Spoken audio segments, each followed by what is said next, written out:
Surprise. Get that cone out of my face! Trying to grind Luna and the fellow? I got you. So the first thing you're going to want to do is make sure you go up to library and set everything as target rewards. This is so that you can get the pity system on all the loot boxes. So how you're going to do that is you're going to come to miscellaneous, you're going to look for the box, make sure you click on acquisition information, and then once you do that you're going to get prompted with this screen. Make sure that you click on set target rewards. This is going to allow us to have the pity system for all the missions that we're going to be talking about in this video. Make sure you're doing this for the Luna box, make sure you're doing it for the Hound box, and then make sure you're also doing it for the Research Blueprint A box. This is going to give you a chance of getting all the pieces, so make sure you're also target farming that as well. For the best missions to farm this out, there's really only 3 in my opinion that are like worthwhile doing. The first one being First Crater, Tactical Research Institution, and then last but not least, Liquefied AX Vault. Make sure that you are doing these missions with this symbol right here. This means it's an operational arena. This is the only way you're going to be able to get the Hound box and the Luna box. Alright, now going over the materials to actually make Luna and the Hound, we're talking about the basic materials here. You're going to want to come to the front of the boss arena and just break all these crates. This is the best place that I found to like actually get most of this material. You don't need to do like that monotonous grind where you have to go to different maps anymore. You could just come here and just break these crates. This is going to be the fastest way to get this material for sure. Pretty much where I have this circle is where most of the crates are going to be, so run around this area, break them all, and you should be good to go. And then for our 3 main Axion materials, we're going to be talking about Breachstone Charge, Entropium, and Selentra. Pretty much how you're going to get this material is by mission completions in Axion, so any mission in Axion will give you these as rewards. Also, opening those crates that I just mentioned will give you those materials as well. For all the materials that I just talked about, this is going to be for both Luna and the fellow. If you're wondering where to get Luna's Transcendent modules, they are also going to have a chance of dropping in Axion Missions. Really quickly, I just wanted to give my list of the best Descendants that can clear these missions the fastest. Those Descendants being Freyna, Inez, Blair, Serena, and Velby, and Glay. I almost forgot to mention Glay.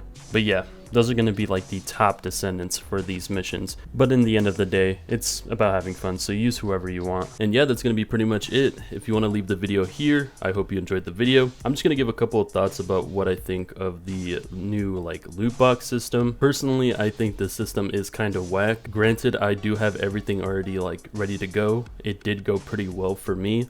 I'm still not going to discredit the fact that it's RNG stacked on RNG. Now, some people are going to disagree with me, and that's totally fine if you feel that way. I just feel like this specifically isn't really what I would like to see in these type of grinds. So if you see here, this is the Research Blueprint A box. It has a 10% chance of spawning in a normal mission. This is the missions that don't have the icon above them. If you see, there is a pool of, I believe it is 8 items, and they all have a set chance of 12%. Not only are you going to have a 12% chance of getting these, you also have a 1 in 8 chance of getting the piece that you actually want from this box. Granted, there is the Luna box and the Hound box that you can also add on top of that, which is going to increase your chances of getting it, but those also have an RNG chance, granted 25%, but it's a 1 in 4 chance you're going to get the item that you want. So you could get really unlucky. For instance, let's say you need the,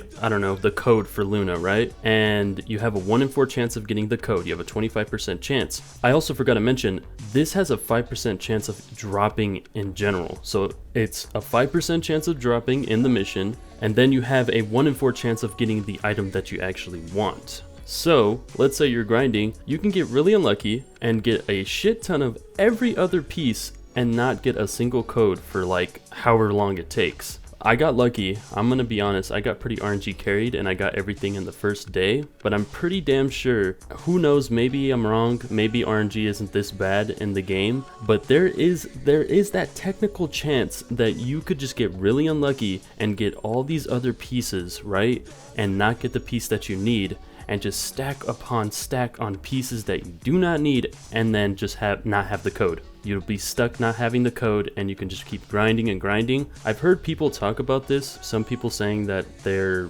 not getting the piece that they need and they're just stacking on other pieces that they don't need, that they already crafted, and I can see that being really annoying. I don't know why they're doing this. I don't know why they didn't just stick to amorphous materials. Maybe I'm bugging. Maybe amorphous materials was the past and this is a better option. Honestly, I just think that they did this so that people would play Axion Planes or have a reason to play Axion Planes. Also, why is it tied to Axion Planes? If a new player gets into this game and they saw like the Ultimate Luna like marketing, right? And they're like, oh, I want to get Ultimate Luna.